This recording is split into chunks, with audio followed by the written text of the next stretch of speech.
Hello students, welcome to Nimble Physics. In today's video lecture we will study about Coulomb's law. पहले हम Coulomb's law के concept को study करेंगे, followed by जो numerical questions हैं related to Coulomb's law हम उसको solve करेंगे. तो before starting the Coulomb's law, let us know few interesting facts about the life of Mr. Coulomb. Charles Augustin de Coulomb का जन्म 1736 में फ्रांस में हुआ था और you will be surprise to know that इनके करियर की शुरुआत एज ए रिसर्चर और एज ए साइंटिस्ट नहीं बल्कि एज ए आर्मी मैन हुई थी. ये फ्रेंच आर्मी ज्वाइन कर लिए थे as a lieutenant and he continued to serve in French army for 20 long years. तो जो इनिशियल फेज़ था इनका फ्रेंच आर्मी में, उसमें इनका मैक्सिमम जो वर्क था वो जियो टेक्निकल इंजीनियरिंग के ऊपर था, जिसमें इन्होंने बड़े बड़े स्ट्रक्चर्स बनाए, इन्होंने रिटेनिंग वॉल्स बनाए थे जो कि वर्टिकली जो है सॉइल को लैटरली सपोर्ट करते थे और फॉल नहीं होने देते थे. इन्होंने स्टूडेंट्स ट्राइबोलॉजी के ऊपर भी काफ़ी काम किया था. ट्राइबोलॉजी एक साइंस है जो relative motion of different surfaces को स्टडी करती है, जिसमें फ्रिक्शन एक मेन पार्ट होता है. तो फ्रिक्शन के ऊपर इन्होंने काफ़ी काम किया था. और in the later phase of his army life इन्होंने forces between two charge particles and forces between two magnetic poles के ऊपर रिसर्च किया और तब इन्होंने कुलम्स लॉ दिया. और इंटरेस्टिंगली इनका जो कॉन्सेप्ट था वो ये था कि ये forces because of some fluid exist करते हैं. तो फ्रांस की गवर्नमेंट ने इनको ऑनर करने के लिए एफिल टावर के ऊपर 72 लोगों के नाम लिखे हैं, उनके बीच इनका नाम लिखवाया है. और साइंटिफिक कम्युनिटी ने 1880s में ऐसा यूनिट ऑफ चार्ज को द कूलम्स का नाम दिया in order to honour the contribution of mister Coulomb in the field of physics. तो स्टूडेंट्स, आपने देखा कि आर्मी के इतने चैलेंजिंग लाइफ के बीच मिस्टर कूलम का जो लगाव था फिजिक्स के लिए, उसकी वजह से वो दुनिया में अमर हो गए. So these were few interesting facts about the life of mister Coulomb and now will see the Coulomb's law. तो students, Coulomb's law says that अगर 2 पॉइंट चार्जेज हैं हमारे पास जो रेस्ट पे हैं और जिनको r डिस्टेंस से अपार्ट किया गया है, मतलब दोनों के बीच की दूरी r है और ये कहाँ पे है, वैक्यूम में है या ड्राई एयर में है, तो इनके बीच जो इंटरैक्टिंग फोर्स होगा, इनके बीच का जो इंटरैक्टिंग फोर्स होगा या तो रिपल्सिव होगा या अट्रैक्टिव होगा, उसका जो मैग्नीट्यूड होगा that will be equal to k times q1 q2 upon r². ठीक है. तो जहाँ की k जो है वो एक कोलम्बियन कांस्टेंट है जिसकी वैल्यू 1/4πε0 है and that is again equal to 9 × 10⁹ newton metre square पर कूलम स्क्वायर. देखिए इसका डायमेंशन जो होता है, अगर आप इस r² को यहाँ f के साथ मल्टीप्लाई कर देंगे एंड डिवाइड कर देंगे q1 q2 से, तो that will be equal to newton metre square पर कूलम स्क्वायर, है ना. न्यूटन मीटर स्क्वायर पर कूलम स्क्वायर, ये इसका डायमेंशन होता है. तो देखिए स्टूडेंट्स कि ये जो फोर्स है, this force is directly proportional to the product of the charges and this is inversely proportional to the square of the distance between the charges. That is why this is also called as inverse square law, because the force is inversely proportional to the square of the distance between the point charges. Okay. Now इसके definition में अगर हम देखेंगे तो there are few points to be noted. First is this is a interacting force, means ये force इसलिए पैदा होता है क्योंकि चार्जेस एक दूसरे से इंटरेक्ट करते हैं. लाइक चार्जेस एक दूसरे को रिपेल करते हैं, अनलाइक चार्जेस एक दूसरे को अट्रैक्ट करते हैं और इसी वजह से ये फोर्स पैदा होता है. So this is a force of interaction. दूसरा पॉइंट है कि ये जो चार्जेस हैं वो पॉइंट चार्जेस होने चाहिए, ये एक्सटेंडेड चार्जेस नहीं हो सकते. अगर एक्सटेंडेड चार्जेस होंगे तो उसमें ये कूलम लॉ काम नहीं करेगा. तीसरा है कि ये जो चार्जेस हैं, they charges should be at rest. अगर दोनों चार्ज मूव कर रहे हैं तो कूलम्स लॉ काम नहीं करेगा. बट अगर एक चार्ज स्टैटिक है और दूसरा चार्ज मूव कर रहा है तो कूलम्स लॉ काम करेगा. तो इसको ऐसे समराइज कर लीजिए कि अगर दोनों चार्जेस एट रेस्ट पे हैं, यहाँ पे अगर दोनों चार्जेस रेस्ट पे हैं तो कूलम्स लॉ काम करेगा. अगर इसमें से एक चार्ज रेस्ट पे है, दूसरा चार्ज मूव कर रहा है, वो मोशन यूनिफॉर्म हो या एक्सेलरेटेड हो, उससे कोई मतलब नहीं है, कूलम्स लॉ काम करेगा. अगर दोनों चार्जेस एक साथ मोशन में हैं तो कूलम्स लॉ काम नहीं करेगा. ओके. और ये जो फोर्स है directly proportional to the product of the charges होता है and inversely proportional to the square of the distance between them होता है। और एक इम्पॉर्टेंट बात है कि ये फोर्स किधर लगेगा, what will be the direction of the force. तो ये फोर्स जो है दोनों चार्जेज को ज्वाइन करने वाली जो लाइन है, यहाँ पे देखिए ये लाइन है जो दोनों चार्जेस को ज्वाइन करती है, तो इसी लाइन के अलॉन्ग ये फोर्स लगेगा। ये फोर्स और कहीं नहीं लगेगा। जैसे मान लीजिए एक तीसरा चार्ज यहाँ पे हम Q डाल दें, तो ये Q1 से Q के बीच में जो लाइन ज्वाइन करेंगे, इसमें Q1 और Q के बीच का फोर्स काम, मान लीजिए ये दूसरा चार्ज है Q3 हमने यहाँ पे डाल दिया, तो क्या होगा, Q1 से Q3 के बीच एक फोर्स काम करेगा, ठीक है ना, और दूसरा फोर्स काम करेगा Q3 से Q2 के बीच। तो किस डायरेक्शन में काम करेगा, जहाँ पे हम दो चार्ज को एक लाइन में ज्वाइन करते हैं उसी के अलॉन्ग काम करेगा, किसी और डायरेक्शन में काम नहीं करेगा। Now will see few significant points related to the Coulomb's law. Student, Coulomb's law को किसी दूसरे डेफिनेशन से, किसी दूसरे फॉर्मूला से डिराइव नहीं किया गया है, बट इसको एक्सपेरिमेंटली ऑब्जर्व किया गया है और नरेट किया गया है, ठीक है। तो ये Coulomb's law is based on experimental observation in the lab, ठीक। दूसरा है कि ये जो कूलम्स लॉ है ये देखने में कैसा लगता है, देखिए ये जो फॉर्मूला है F = G m1 m2 upon r², this is very similar to F = K Q1 Q2 upon r², है ना। लेकिन अगर आप इनमें डिफरेंसेस देखेंगे, फोर्स ऑफ ग्रेविटेशन जो न्यूटोनियन फोर्स कहते हैं and force of electrostatic charges जो कोलम्बियन फोर्स है, तो दोनों में जब आप कंपेयर करेंगे तो जो कोलम्बियन फोर्स है this is much higher than the Newtonian force, okay.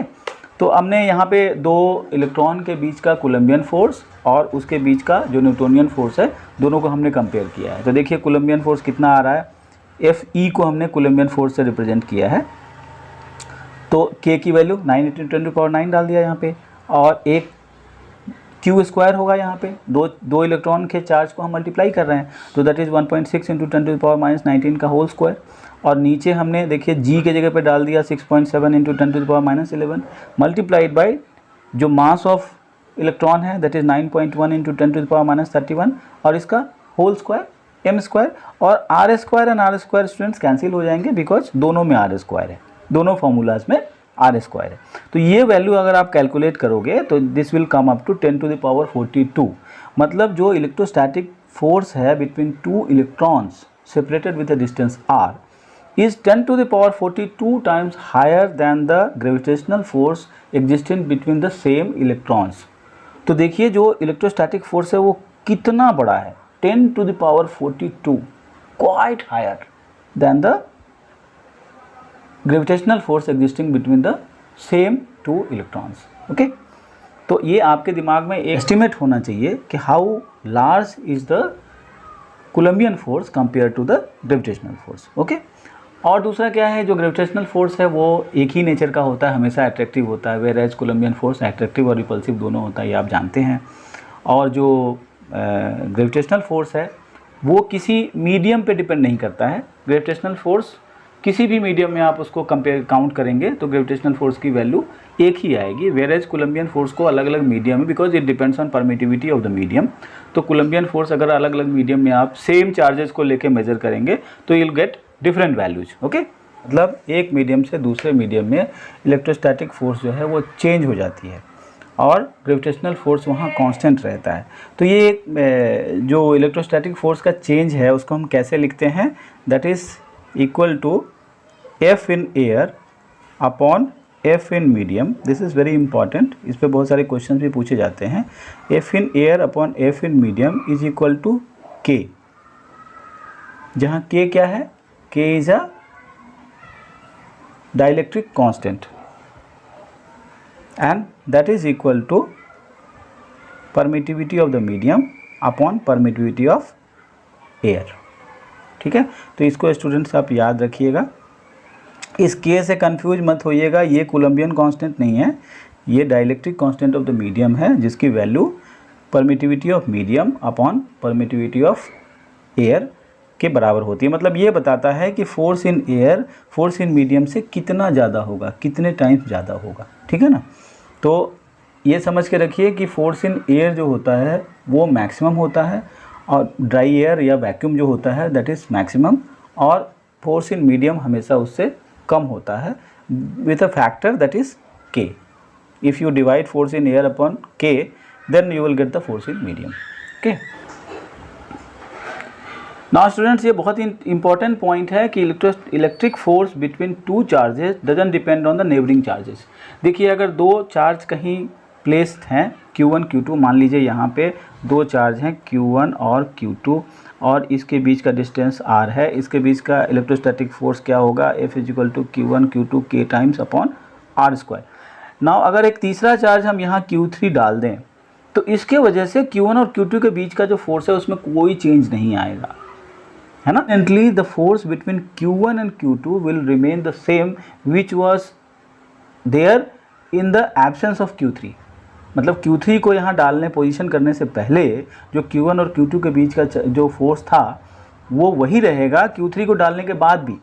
हाँ, ये अलग बात है कि जब आप Q1 और Q2 पे नेट फोर्स डालेंगे, कैलकुलेट करेंगे, तो Q3 को भी अब कंसीडर करना पड़ेगा, है ना, क्योंकि Q3 भी आ गया, उसके वजह से भी फोर्स लगेगा.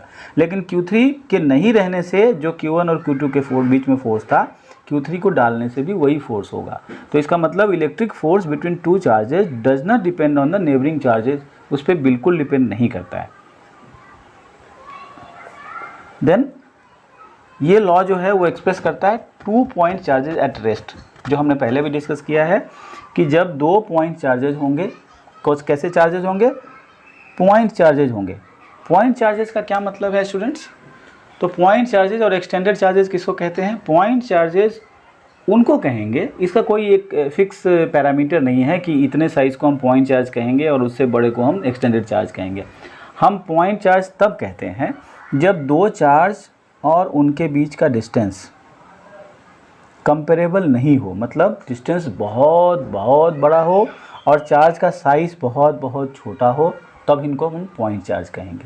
लेकिन अगर ऐसा कंडीशन हो कि जो डिस्टेंस है और जो चार्ज का साइज़ है दोनों कंपेरेबल हैं, मतलब चार्ज का साइज़ भी काफ़ी बड़ा है, although not equal to the distance, but charge का size compare to the distance comparable है, एक उसकी सिग्निफिकेंट वैल्यू है, तो उस केस में उसको हम पॉइंट चार्ज नहीं कहेंगे और कूलम लॉ जो है उस पर काम नहीं करेगा.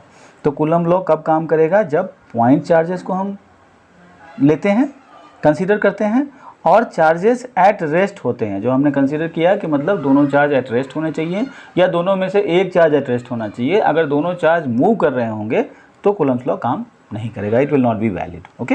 Force is a conservative force in nature. इसका मतलब ये होता है कि अगर किसी पॉइंट चार्ज को हम अराउंड अ सर्कल मूव कराते हैं under the action of electrostatic force, ठीक है, तो जो वर्क डन होगा दैट विल बी 0. ओके. अब हम देखेंगे Coulomb's law in vector form. तो अगर ये चार्ज Q1 है और Q2 है तो आप देखेंगे कि यहाँ पे दो फोर्सेस काम करते हैं. कौन से?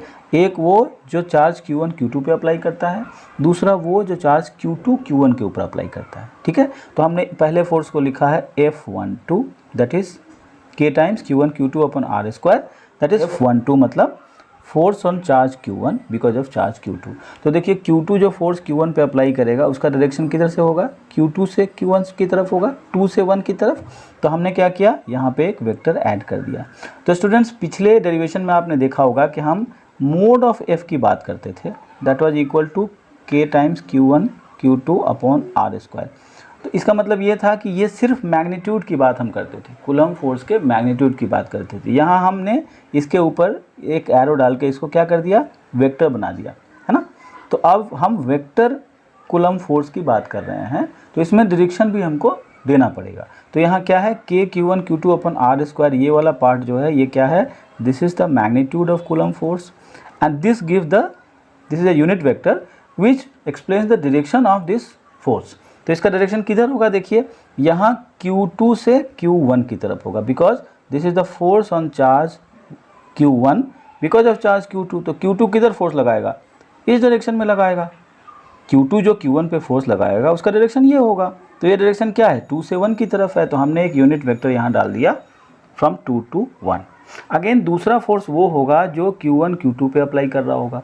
इसका डायरेक्शन किधर होगा? इधर होगा, 1 से 2 की तरफ होगा। तो हमने लिखा force on charge 2, force on charge 2 because of charge 1, because of charge 1 direction is this from 1 to 2। तो हमने एक यूनिट वेक्टर लगा दिया यहाँ 1 to 2। ठीक है, अब एक चीज़ यहाँ नोट करने की है कि ये जो दोनों फोर्स का मैग्नीट्यूड है वो आपस में बराबर होता है, चाहे दोनों चार्जेस अलग अलग वैल्यू के हों, अलग अलग मैग्नीट्यूड के हों, फिर भी बिकॉज ये देखिए ये इंडिविजुअल चार्ज पे डिपेंड नहीं कर रहा है, उनके प्रोडक्ट पे डिपेंड कर रहा है। ठीक है ना, दोनों चार्जेस के प्रोडक्ट पे। तो अगर एक चार्ज 1 कूलम का है, दूसरा 10 कूलम का है, देन ऑल्सो वैल्यू 10 आएगी। तो ये दोनों के प्रोडक्ट पे डिपेंड करता है, इंडिविजुअल चार्ज पे इस फोर्स की वैल्यू डिपेंड नहीं करती है। इसलिए चाहे ये चार्जेस अलग अलग वैल्यू के भी हों, जो इस तरफ फोर्स लगेगा और जो इस तरफ फोर्स लगेगा, दोनों की वैल्यू बराबर होगी। ठीक है, उसके बाद हम देखते हैं फर्दर इसको हम वेक्टर को कैसे एक्सप्लेन करेंगे, है ना। ये जो यूनिट वेक्टर है इसको फर्दर हम कैसे एक्सप्लेन करेंगे। तो लेट अस से हम force on charge 1 because of charge 2 इसको कंसीडर करते हैं, force on charge 1 because of charge 2। तो आपने देखा कि इसकी वैल्यू क्या होती है, के Q1 Q2 upon R square, और ये वैल्यू क्या होती है इसकी, force on charge 1 because of charge 2 के Q1 Q2 upon R square, and ये यूनिट वेक्टर से मल्टीप्लाई करते हैं, r फ्रॉम 2 to 1 इससे मल्टीप्लाई करते हैं।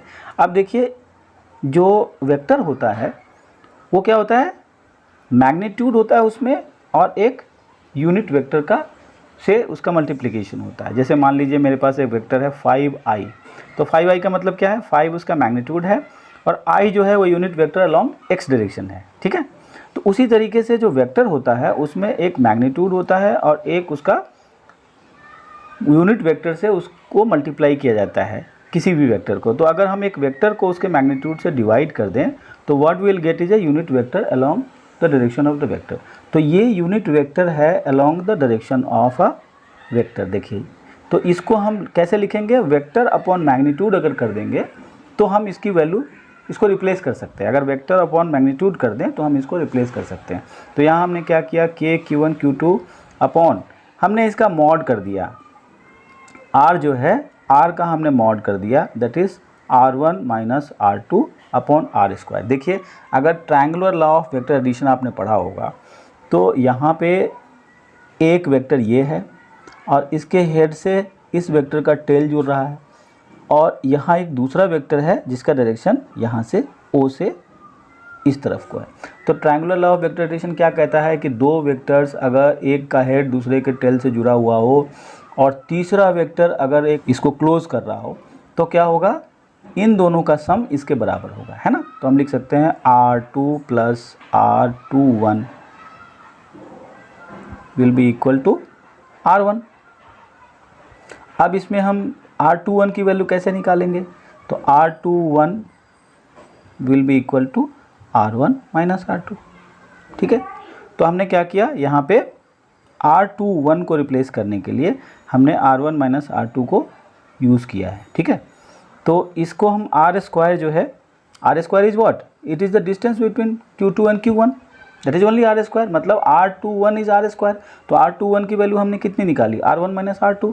तो हमने R को रिप्लेस कर दिया यहाँ R1 माइनस R2 से, और इसके मॉड का हमने स्क्वायर कर दिया, बिकॉज हमें इसमें इसके मैग्नीट्यूड से ही लेना देना है, वेक्टर तो यहाँ पे है ना। तो हमने इसके मैग्नीट्यूड को यहाँ स्क्वायर कर दिया। अब यहाँ देखिए जो यूनिट वेक्टर है इसको हमने रिप्लेस कर दिया vector upon the magnitude. This is vector, क्या वेक्टर है, R1 minus R2, R1 minus R2 ये वेक्टर है, एंड डिवाइडेड बाय इसका मॉड करके हमने मैग्नीट्यूड। तो हमने यहाँ देखा था कि वेक्टर अपॉन मैग्नीट्यूड जो होता है वो यूनिट वेक्टर के बराबर होता है। तो ये हमारे पास यूनिट वेक्टर है, ये क्या था हमारे पास, यूनिट वेक्टर था। तो यूनिट वेक्टर को हमने रिप्रेजेंट किया वेक्टर अपॉन मैग्नीट्यूड, और ये मैग्नीट्यूड है और ये भी मैग्नीट्यूड है ना। ये R स्क्वायर के बदले हमने मैग्नीट्यूड का स्क्वायर रखा था इस वाले वेक्टर के, तो इस मैग्नीट्यूड के स्क्वायर को इसके साथ इस मैग्नीट्यूड से हम मल्टीप्लाई करेंगे तो A times Q1 Q2 upon R1 minus R2 whole cube, और ये R1 माइनस R2 वेक्टर आ जाएगा, है ना। तो ये जो है वेक्टर फॉर्म में कूलम्स लॉ का representation. Now we will see the superposition principle of Coulomb's law. देखिए सुपरपोजिशन प्रिंसिपल ये कहता है कि the electric force between 2 point charges is independent of the presence और absence of any third charge. क्योंकि जो force हम कैलकुलेट करते हैं वो दो चार्जेस के बीच में ही होता है, उसमें किसी थर्ड चार्ज को हम कंसीडर नहीं करते।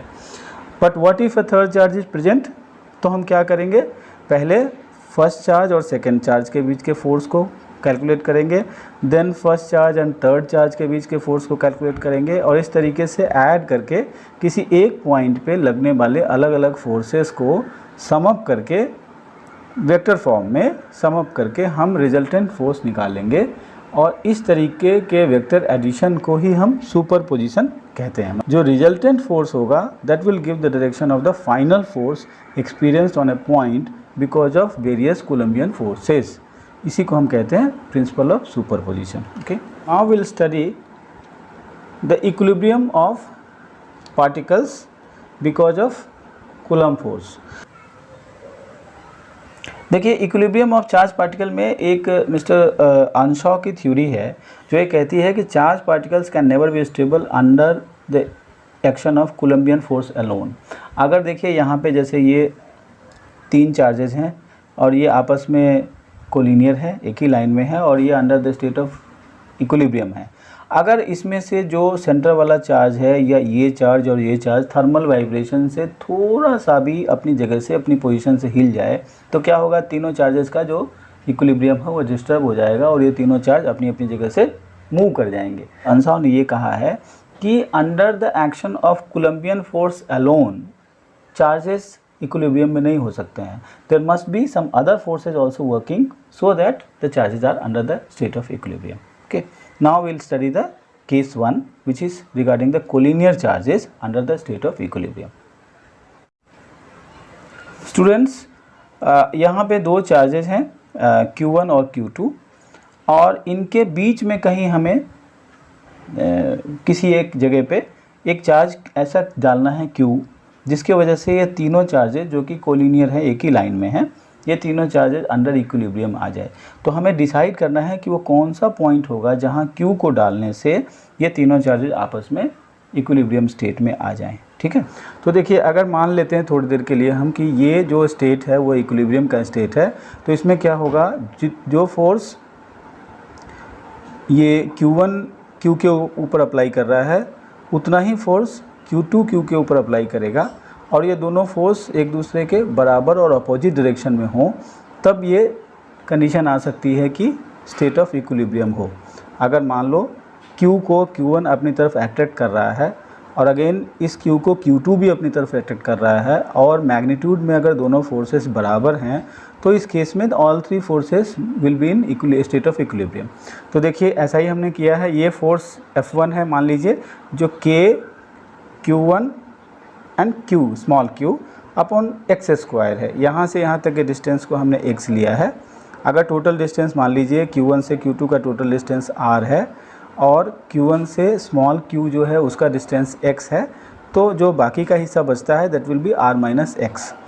तो यहाँ पे हमने दोनों फोर्सेस को कैलकुलेट करके उनको बराबर किया है। देखिए, K Q1 Q small q upon x square is equal times Q1 Q2 upon r minus x का होल स्क्वायर। ओके, तो अभी इसमें हम क्या करेंगे, ये Q से Q कैंसिल हो गया, देखिए K से K कैंसिल हो गया, तो यहाँ बच गया Q1, यहाँ Q2, और यहाँ एक्स स्क्वायर, यहाँ r माइनस एक्स का होल स्क्वायर। तो Q1 अपॉन Q2 कर देंगे यहाँ पे, that will be equal to x square upon r minus x का होल स्क्वायर। तो इसके दोनों तरफ अगर हम स्क्वायर रूट डाल दें इसमें, तो क्या हो जाएगा, ये √Q1 upon Q2 is equal to root under x square upon r minus x का होल स्क्वायर। तो देखिए, यहाँ पे r माइनस, ये दोनों स्क्वायर में है तो इनकी वैल्यू क्या आ जाएगी, x अपॉन स्क्वायर रूट कर देंगे इसको, तो x upon r minus x is equal to root under Q1 upon root under Q2, और इसको फिर हम इन्वर्स कर देंगे, देखिए इसको उल्टा कर देंगे, तो x upon r minus x क्या हो जाएगा, ये भी ऊपर चला जाएगा, तो root under Q2 upon root under Q1। अब इसको देखिए, r minus x upon x है, तो इसको हम कैसे ऐसा भी लिख सकते हैं, r अपॉन एक्स माइनस 1। देखिए, अगर इसका एलसीएम लेंगे तो x आएगा, और ये r minus x upon x ही आएगा। ठीक है ना, is equal to again Q2 root under Q2 upon root under Q1। तो इस 1 को इस तरफ ले जाएंगे, तो हम, क्योंकि हमें फाइनली x की वैल्यू निकालनी है, तो इसलिए हम बाकी चीज़ों को दूसरी तरफ कर रहे हैं। तो ये क्या हो जाएगा, R upon x is equal to root under Q2 upon root under Q1 plus 1, ठीक है। तो ये R अपॉन एक्स जो हो जाएगा finally that will be equal to, देखिए यहाँ एलसीएम ले लिया हमने Q1, तो Q2 root under Q2 plus root under Q1 upon root under Q1, तो x is equal to R multiplied by root under Q1 upon root under Q2 plus root under Q1। तो अगर इस x distance पे हमने एक charge place किया तो उस केस में ये तीनों जो कोलिनियर चार्जेस हैं वो आपस में at the state of equilibrium होंगे। The three charges are at the state of equilibrium.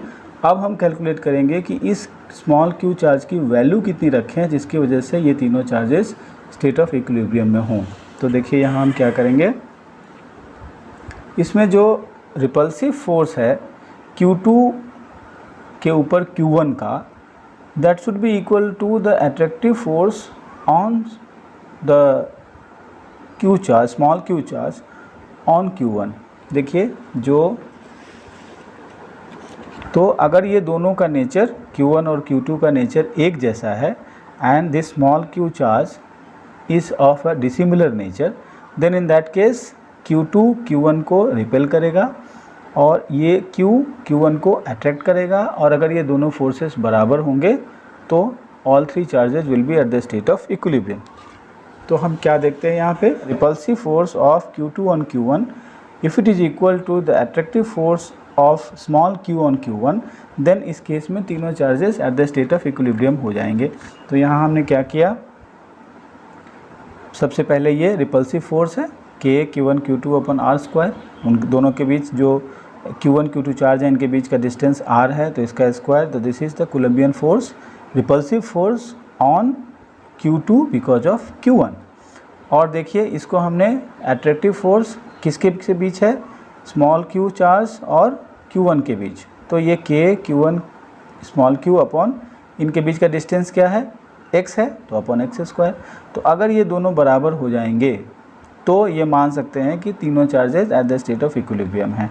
तो इससे जब हम देखिए यहाँ Q1 से कैंसिल हो जाएगा, K से कैंसिल हो जाएगा, तो जो Q है स्मॉल q इसकी वैल्यू हो जाएगी x square Q2 upon R square. देखिए this will be equal to x square Q2 upon R square, that is the value of small q charge.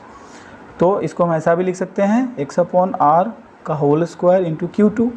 और देखिए हमने पहले निकाला हुआ है R अपॉन एक्स की वैल्यू, देखिए एक्स अपॉन R का होल स्क्वायर यहाँ पे है, और इसके पहले हमने देखा था कि R अपॉन एक्स की वैल्यू ये थी, तो इसको इन्वर्स कर लेंगे हम तो एक्स अपॉन R निकल जाएगा, that will be root under इसका inverse root under Q1 upon root under Q2 plus Q1। तो यहाँ पे हमने क्या कर दिया, देखिए root under Q1 upon root under Q1 plus Q2 whole square into this Q2 and that will be equal to, इसका होल स्क्वायर करेंगे तो क्या होगा, इसका रूट चला जाएगा तो क्या हो जाएगा, ये Q1 into Q2 upon Q1 plus Q2 का अगेन ये वाला होल स्क्वायर नीचे। एंड जो ये चार्ज है स्मॉल q, बिकॉज हमने इसको माना है कि for equilibrium this charge has to be of the opposite nature, जो Q1 और Q2 चार्जेज हैं इससे ये स्मॉल q चार्ज का नेचर अपोजिट होना चाहिए। In that case only the all three charges will be at the state of equilibrium. तो इनके बीच का डिस्टेंस जो है, इनके बीच का डिस्टेंस x वो ये होना चाहिए, और जो स्मॉल q चार्ज है उसका मैग्नीट्यूड ये होना चाहिए। और जब ये दोनों चीज़ें, ये दोनों कंडीशंस जब फुलफ़िल हो जाएंगी उस केस में ये तीनों charges at the state of equilibrium होंगे। Now let us see three charges which are placed at the vertex of equilateral triangle. देखिए ये इक्विलैटरल ट्रायंगल है और इसमें तीन चार्जेज हैं Q, Q एंड Q, दोनों तीनों का मैग्नीट्यूड बराबर है।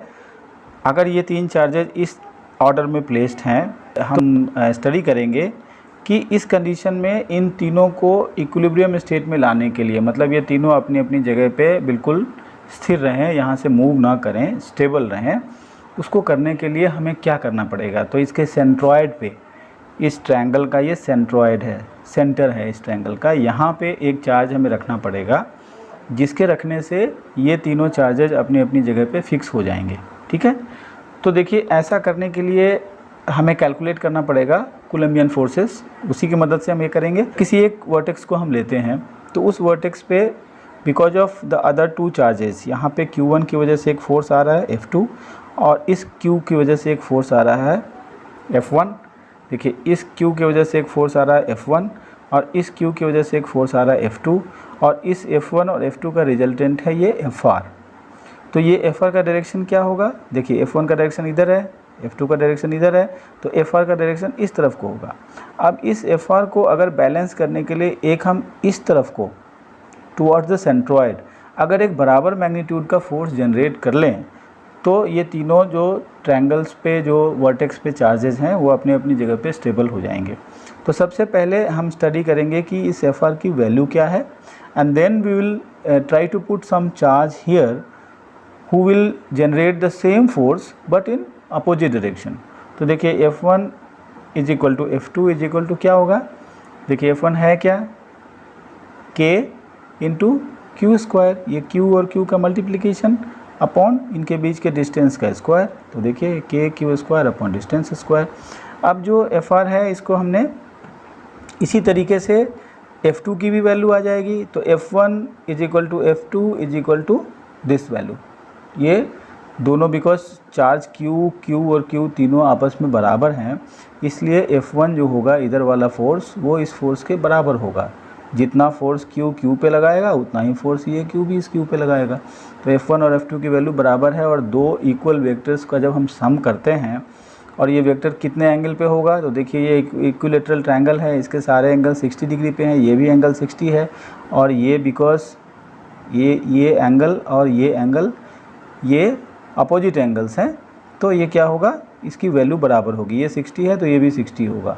तो यहाँ दो वेक्टर हैं F1 और F2 जो आपस में बराबर हैं और इनके बीच का एंगल 60 डिग्री है। तो इसको कैलकुलेट सम करने के लिए हमने वेक्टर एडिशन का फॉर्मूला लिया है, F1 square plus F2 square plus 2F1 F2 cos theta.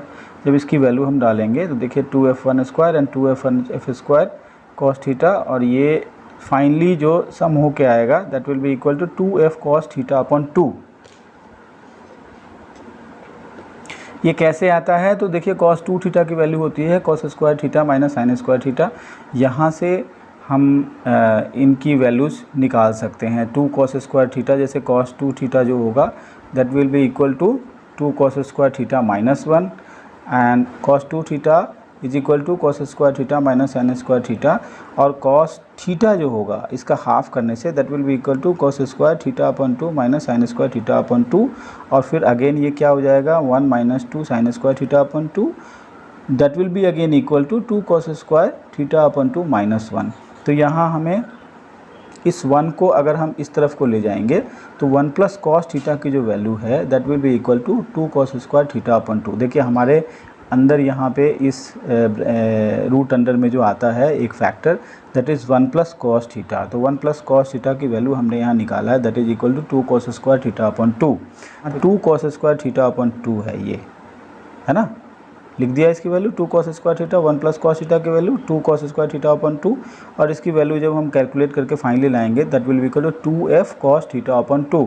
तो देखिए 2 और F की वैल्यू क्या है? KQ square upon alpha square multiplied by cos, we had discussed that this angle is 60 degree, so this is 60 degree upon 2, that is 30 degree, then it will be equal to 2 k q square upon alpha square। cos 30 degree की value है √3 upon 2, तो ये value हो जाएगी √3 k q square alpha square. That is the value of the resultant force. इस FR की value हमने calculate की, रिजल्टेंट फोर्स की वैल्यू कितनी आ गई? √3 k q square upon alpha square. Now will see कि इक्विलिब्रियम करने के लिए हमें इसके बराबर का फोर्स अपोजिट डायरेक्शन में जनरेट करना है। तो FR should be equal and opposite to the force due to charge placed eight centroid. तो सेंट्रॉइड पे हम एक ऐसा चार्ज डालेंगे जो इसके बराबर का अपोजिट फोर्स जनरेट करेगा। तो देखिए k√3 q square upon alpha square जो आपने अभी रिजल्टेंट फोर्स देखा था वो है, एंड हम मान लेते हैं कि सेंट्रॉइड पे हमने ये कैपिटल Q चार्ज डाला है which is generating the same force. तो कैपिटल Q चार्ज क्या करेगा? कैपिटल Q चार्ज जो है वो इस ये जो कैपिटल क्यू चार्ज हमने डाला है वो इस क्यू के साथ इस डायरेक्शन में एक अट्रैक्टिव फोर्स जनरेट करेगा। क्या है देखिए, क्यू, ये इन दोनों क्यू के वजह से एक रिपल्सिव फोर्स, रिजल्टेंट फोर्स इस क्यू पे लग रहा है, which is trying to push the small Q force towards this FR direction. Now this charge q which is placed at the centroid will attract this charge, small q charge, towards the centroid so that the forces are balanced and all three charges which are placed at the vertex are balanced because of the charge, this capital Q charge placed at the centroid. तो यहाँ पे क्या होगा, इसको हमने equate कर दिया। So it is equal to k capital Q into small q upon X square. अभी जब इंटरनल ट्रायंगल में आप देखेंगे, दिस इंटरनल ट्रायंगल में आप देखेंगे तो इस x की वैल्यू क्या हो जाएगी, दिस इज़ एक जो साइड है, one side of triangle is equal to alpha, so the half of this will be equal to alpha by 2, और ये जो एंगल है वो 30 डिग्री है, तो cos 30 डिग्री अगर इसमें हम लेंगे that will be equal to alpha by 2 upon x.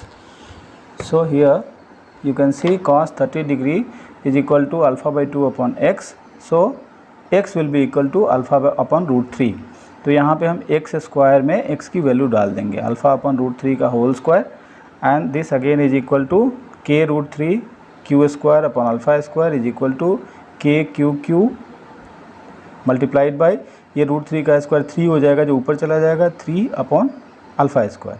तो देखिए अल्फ़ा स्क्वायर कैंसिल हो गया, इस क्यू स्क्वायर से एक क्यू कैंसिल हो गया, के से के कैंसिल हो गया, तो finally what we get is root 3 और ये Q is equal to 3 and capital Q. Okay, so the capital Q is equal to root 3 small Q upon 3 and that is finally equal to small Q upon root 3। तो जो centroid पे charge है उसका magnitude किसके बराबर होना चाहिए, जो वर्टेक्स पे चार्ज है उसके डिवाइडेड बाय रूट 3 के बराबर होना चाहिए। अगर हम ऐसा रखते हैं, in case of an equilateral triangle, if we put a charge at the centroid which is equal to the charge at vertex divided by root 3, then all the 4 charges will be at the state of equilibrium. और यहाँ negative sign किस लिए है कि जो centre पे charge होगा वो अपोजिट नेचर का होगा और वो वर्टेक्स के चार्ज को अपनी तरफ अट्रैक्ट करेगा। In that case only it is possible that all the 4 charges will be at the state of equilibrium.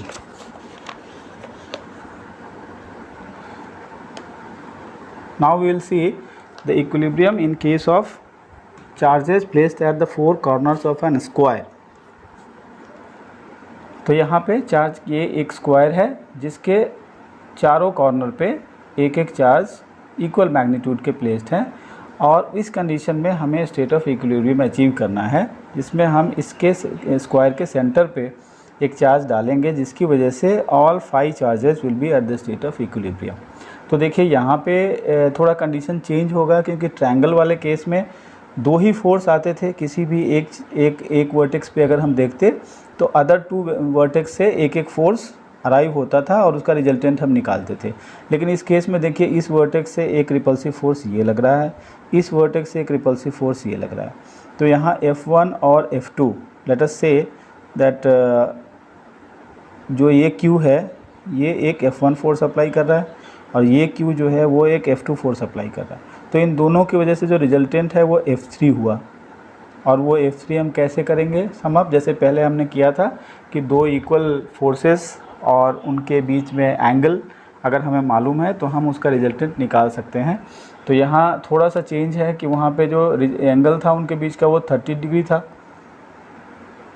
मतलब 2 फोर्सेस का एंगल 60 डिग्री था। यहाँ इसके बीच में जो एंगल है वो 90 डिग्री का है, तो थोड़ा सा फ़र्क है। तो देखिए हम क्या करेंगे, पहले इन दोनों चार्जेस को सम अप करेंगे, F1 और F2 को।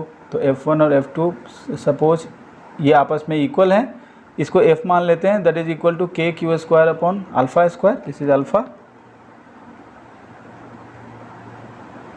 के Q square upon alpha square.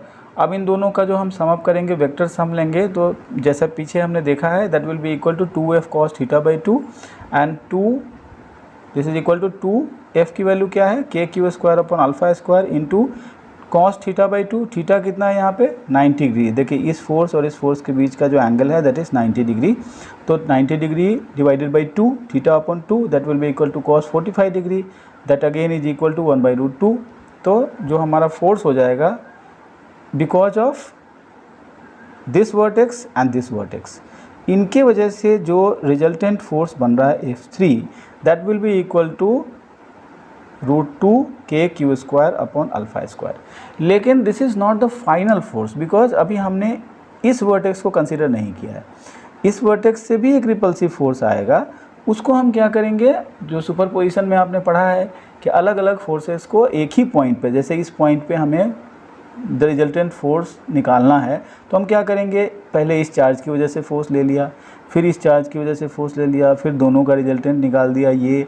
अब इस चार्ज की वजह से फोर्स जो आएगा उसको हम इसके साथ सम कर देंगे, तो इस पॉइंट पे लगने वाले सारे फोर्सेस हमने कंसीडर कर लिया और रिजल्टेंट फोर्स का डायरेक्शन और मैग्नीट्यूड निकाल सकते हैं।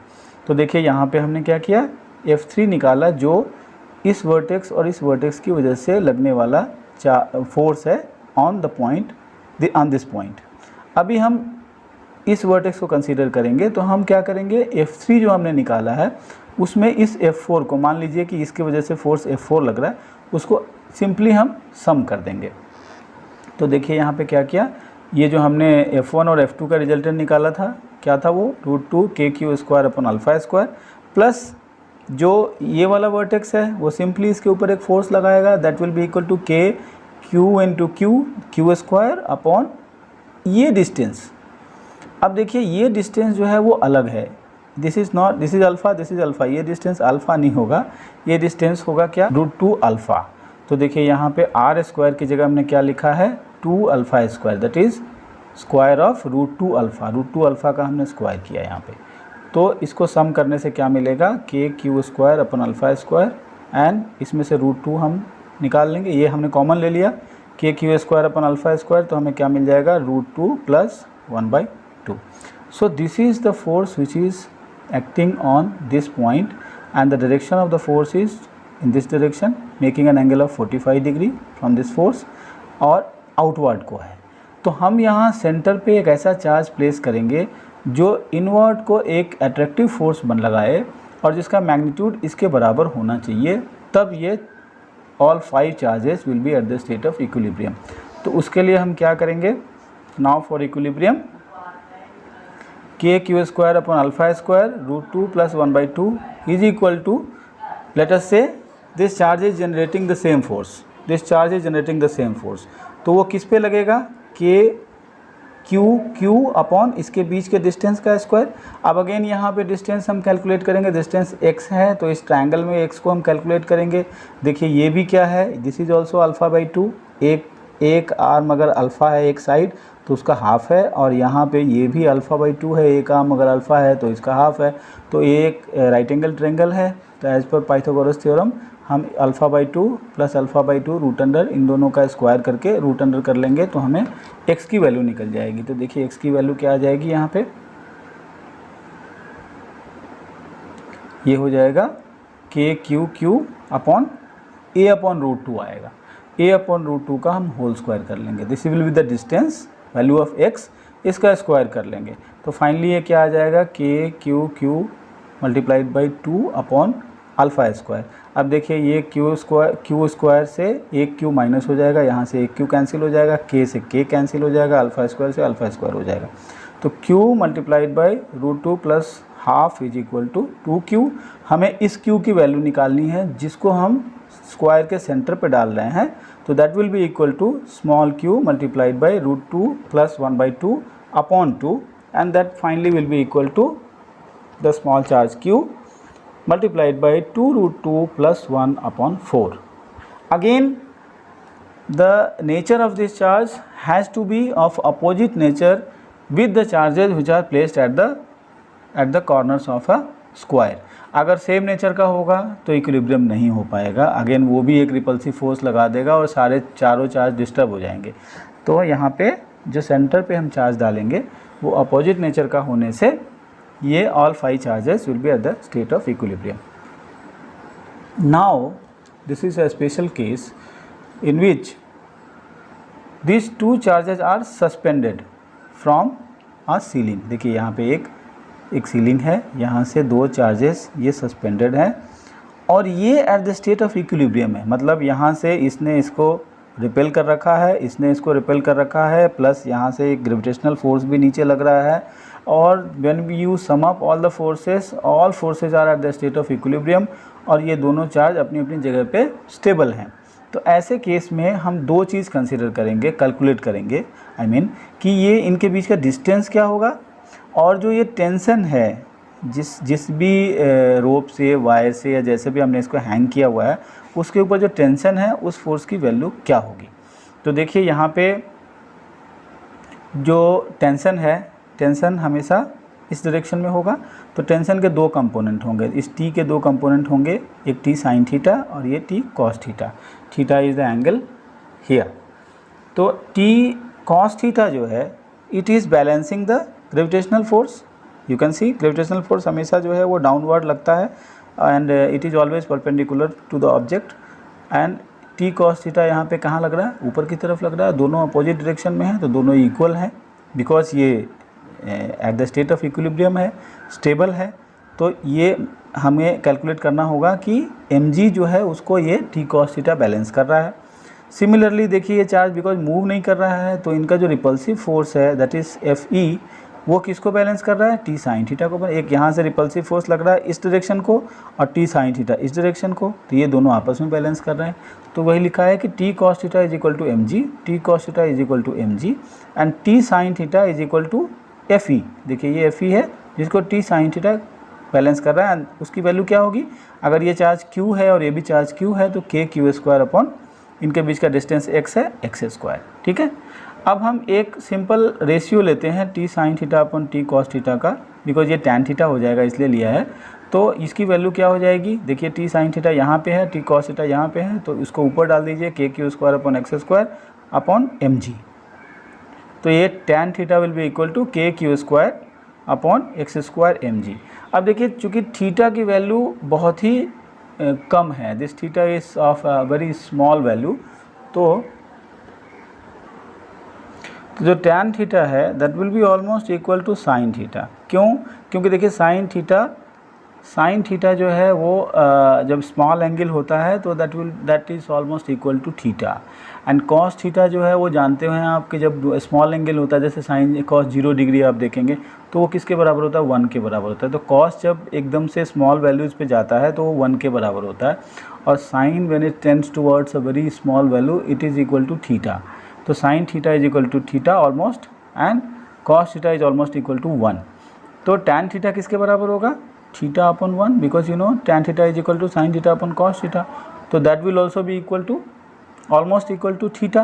तो यहाँ देखिए हमने tan theta is almost equal to sine theta is equal to x upon 2l। देखिए जो साइन थीटा है उसकी वैल्यू क्या है, x अपॉन 2 अपॉन l होगा, x अपॉन 2। उस ट्रायंगल में आप जब पीछे देखेंगे तो x अपॉन 2 है वैल्यू किसकी, जो हमारा p है उसकी वैल्यू है, और जो h है हाइपोटेनस उसकी वैल्यू है l, that is the length of the string, and p क्या है, सीलिंग पॉइंट से परपेंडिकुलर डिस्टेंस है दोनों चार्जेस का।